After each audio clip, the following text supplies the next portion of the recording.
आज ही डाउनलोड करें Skymet mobile app, पूछे मौसम का हाल अपनी पसंदीदा भाषा में और रहे बाकियों से एक कदम आगे। नमस्ते दोस्तों, स्काईमेट वेदर में आप सभी का बहुत बहुत स्वागत है। मेरा नाम महेश पलावत है। आज 22 अप्रैल है, ये शाम का वीडियो है। इसमें आप देखिए कि सुबह के समय, दोपहर के समय जो बादल थे वो बिहार, झारखंड और उत्तर प्रदेश के साथ साथ विदर्भ में छाए हुए हैं और थोड़े बहुत बादल जो है वो उत्तराखंड और उसके आसपास के इलाकों में, दिल्ली के आसपास भी हल्के बादल दिखाई दे रहे हैं और पूर्वोत्तर राज्यों में बादल हैं। तो जो वेदर सिस्टम है वो क्या है, तो वेस्टर्न डिस्टर्बेंस जैसे हमने बताया था कि 22 तारीख को पहुंचेगा, तो 22 तारीख हो गई है, यहां पर पहुंच चुका है और ये पाकिस्तान और जम्मू कश्मीर के आसपास दिखाई दे रहा है। और दूसरा वेस्टर्न डिस्टर्बेंस जो पीछे है ये 26 तारीख को एक बार फिर से पहाड़ों पर पहुंचेगा। तो हम कह सकते हैं कि अगले 2 दिनों के दौरान पहाड़ों पर बारिश के साथ साथ ऊंचे पहाड़ों पर हिमपात होने की संभावना दिखाई दे रही है। हालांकि हिमपात काफी हल्का रहेगा और बारिश की गतिविधियां मॉडरेट हो सकती हैं कई इलाकों में। इंटेंसिटी जो है गिलगित बाल्टिस्तान, मुजफ्फराबाद, जम्मू कश्मीर और हिमाचल प्रदेश के कुछ भागों में ज्यादा होगी। उत्तराखंड और लद्दाख में हल्की बारिश की संभावना नजर आ रही है। और एक साइक्लोनिक सर्कुलेशन है जो अभी भी परसिस्ट कर रहा है ये राजस्थान के ऊपर, और एक ट्रफ है जो आगे जा रही है। तो ये जो ट्रफ आप देख रहे हैं, इसी के कारण ये जो बादल हैं आपको दिखाई दे रहे होंगे। और आज सुबह के समय हमने देखा कि मध्य प्रदेश और विदर्भ के कई इलाकों में गरज चमक के साथ बौछारें पड़ी हैं। और अब जो इंटेंसिटी है वो किस तरह से होने वाली है उसके बारे में थोड़ा सा डिस्कस करेंगे हम। तो एक नजर डालते हैं कि तापमान कैसे रहे। तो कल 21 तारीख को जो मैक्सिमम टेम्परेचर थे उसमें आप देखिए कि जो उत्तर भारत है यहां अभी भी 40 का आंकड़ा पार नहीं हो पाया है, लेकिन अगले 2 दिनों के अंदर हो सकता है कि दिल्ली 40 डिग्री को छू जाए और कुछ इलाकों में तापमान बढ़ सकते हैं और मिनिमम टेम्परेचर भी बढ़ने वाले हैं, क्योंकि जब भी वेस्टर्न डिस्टर्बेंस आते हैं तो हवाएं बदलती हैं। उत्तर पश्चिम दिशा से जो हवाएं चल रही होती हैं वो फिर रोटेट करने लग जाती हैं और नमी बढ़ने से, थोड़े से बादल आने से मिनिमम टेम्परेचर बढ़ जाते हैं। और अभी भी आप देखिए कि गुजरात और राजस्थान के ज्यादातर इलाके 40 डिग्री का आंकड़ा नहीं छू पाए हैं। हालांकि मार्च के महीने में हमने 43 डिग्री तक के तापमान देखे थे, अप्रैल के शुरुआत में भी 40 से ऊपर तापमान थे, लेकिन थोड़ी सी राहत इस इलाके में बनी हुई है।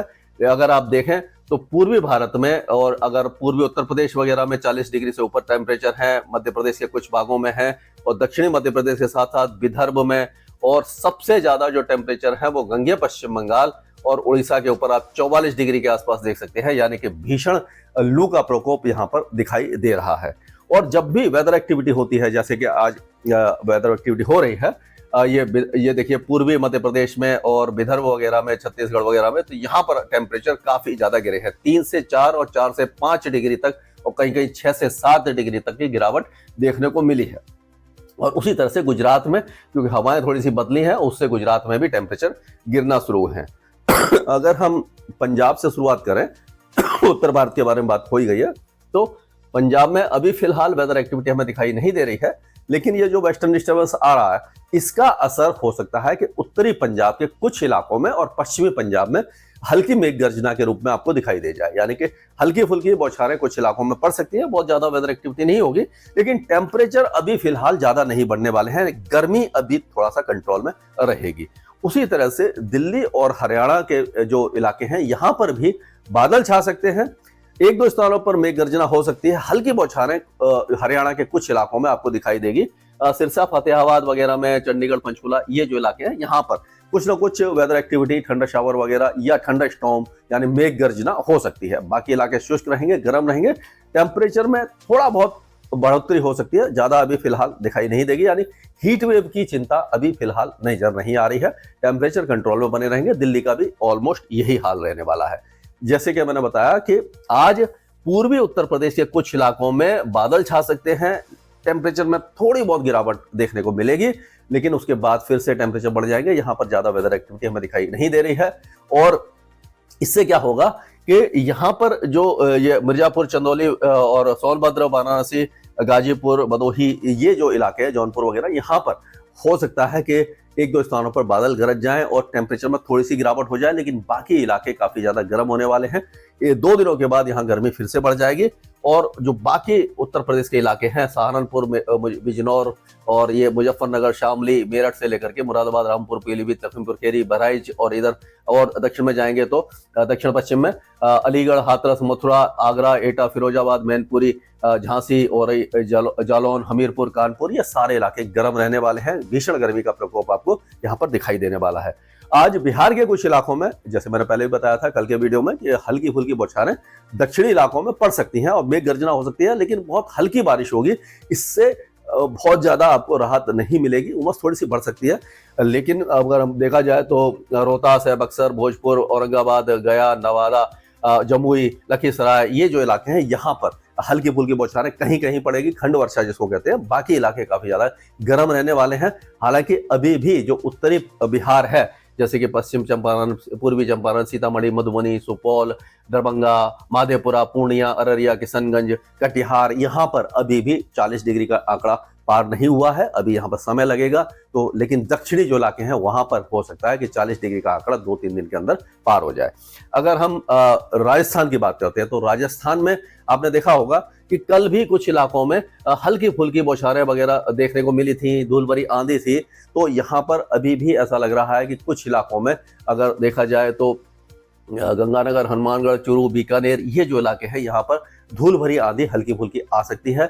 बहुत ज्यादा वेदर एक्टिविटी तो दिखाई नहीं देने वाली है। उसी तरह से जैसलमेर, जोधपुर, बाड़मेर में भी कुछ इलाकों में हल्के बादल छा सकते हैं अगले 24 घंटों के दौरान, और हल्की आंधी कुछ इलाकों में दिखाई देगी। बाकी इलाके अभी यहाँ पर भी 40 का आंकड़ा फिलहाल पार होने की संभावना दिखाई नहीं दे रही है, क्योंकि वेस्टर्न डिस्टर्बेंस जब भी आ रहे हैं तो इंड्यूस्ड साइक्लोनिक सर्कुलेशन बन रहा है पाकिस्तान और राजस्थान के ऊपर, जिससे कि हवाएं जो है वो बदलती रहती हैं और बीच बीच में बादल आते हैं, हल्की प्री मानसून गतिविधियां होती हैं, जिससे कि भीषण गर्मी यानी कि लू का प्रकोप अभी यहाँ पर दिखाई नहीं देगा। और अगर हम मध्य प्रदेश की बात करें तो पहले पश्चिमी मध्य प्रदेश के कुछ इलाकों में बारिश हुई थी। आज जो मध्य प्रदेश के कटनी, दमोह, जबलपुर, मांडला, सिवनी, बालाघाट, छिंदवाड़ा, डिंडोरी, अनूपपुर, शहडोल, सिद्दी, ये जो इलाके हैं यहाँ पर मौसमी गतिविधियां हो सकती हैं और कुछ इलाकों में बौछारें भी पड़ सकती हैं, मेघ गर्जना हो सकती है, बिजली की गरज चमक भी आपको दिखाई दे सकती है। लेकिन उत्तरी और पश्चिमी भाग गर्म रहेंगे, शुष्क रहेंगे।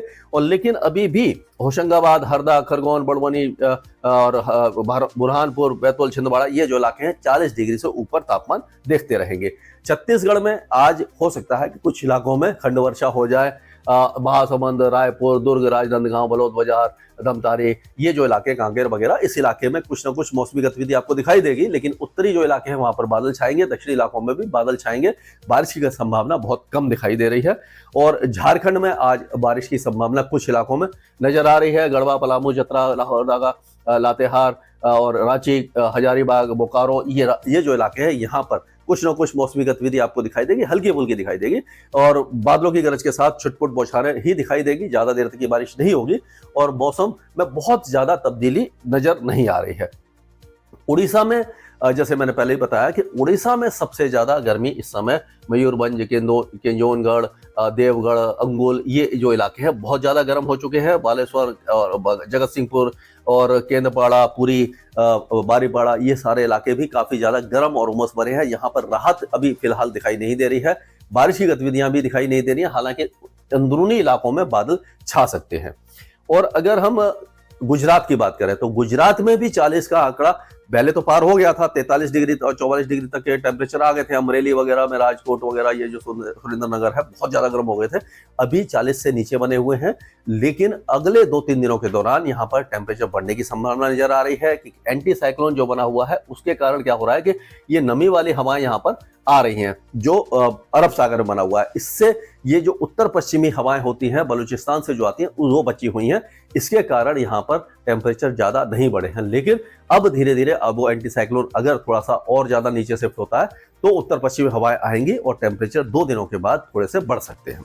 उसी तरह से अगर महाराष्ट्र की बात करें तो महाराष्ट्र के विदर्भ और मराठवाड़ा में आज बारिश की गतिविधियां कुछ इलाकों में रहेगी और अमरावती, वर्धा, नागपुर, भंडारा, गोंदिया, चंद्रपुर, यवतमाल, ये जो इलाके हैं यहाँ मेघ गर्जना के साथ साथ कुछ इलाकों में तेज हवाओं के साथ हल्की बारिश हो सकती है। बाकी इलाके काफी ज्यादा गर्म रहेंगे।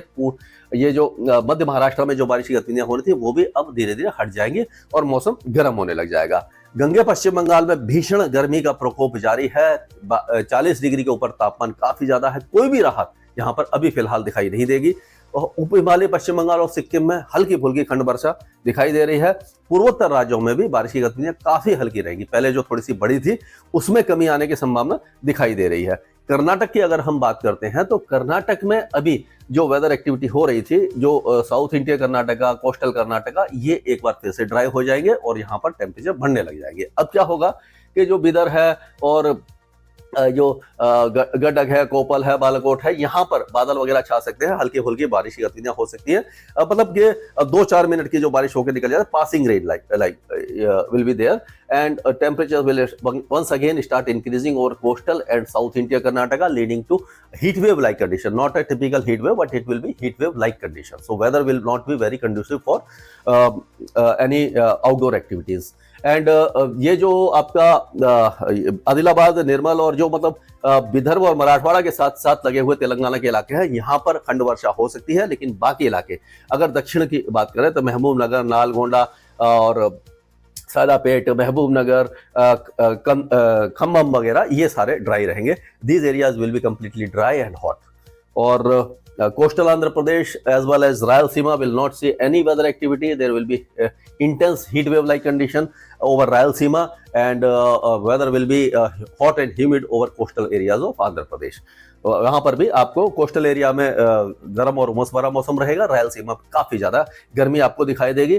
तमिलनाडु में भी अभी कोई बारिश की गतिविधियां नहीं रही है। Tamil Nadu will be almost dry and hot over most parts of the state. However interior parts particularly Nilgiri hills may witness isolated light showers with partly cloudy to cloudy skies। यानी कि नीलगिरी में बहुत हल्की बारिश की संभावना है, बाकी इलाके काफी ज्यादा गर्म रहने वाले हैं। केरल में हल्की फुल्की बारिश की गतिविधियां हो रही हैं। Light rain is continuing over many parts of Kerala but it will not be heavy और moderate showers, so we do not expect any relief weather wise और hot weather wise over Kerala. इसमें जो है हल्की फुल्की बौछारें रहेंगी और बारिश की संभावना हल्की ही रहेगी, इसलिए गर्मी से राहत यहाँ पर दिखाई नहीं दे रही है। अंडमान और निकोबार द्वीप समूह के साथ साथ लक्षद्वीप काफी ज्यादा गर्म रहने वाला है। हालांकि अभी भी टूरिस्ट वहां पर जा रहे हैं, बहुत ज्यादा टेम्परेचर में डिफरेंस नहीं होता, 32-33 डिग्री का टेम्परेचर रहेगा दोनों जगह पर। और जो दिन है वो गर्म रह सकता है, धूप वाला रह सकता है और कोई खास वेदर एक्टिविटी न होने के कारण जो आपका जो वाटर स्पोर्ट्स वगैरह आराम से आप कर सकते हैं और वहां जा सकते हैं। स्काईमेट वेदर में अभी के लिए इतना ही। मौसम से जुड़ी सटीक जानकारी और खबरों के लिए हमारे YouTube चैनल को सब्सक्राइब करें और बेल आइकन दबाकर हर खबर पर रखें नजर।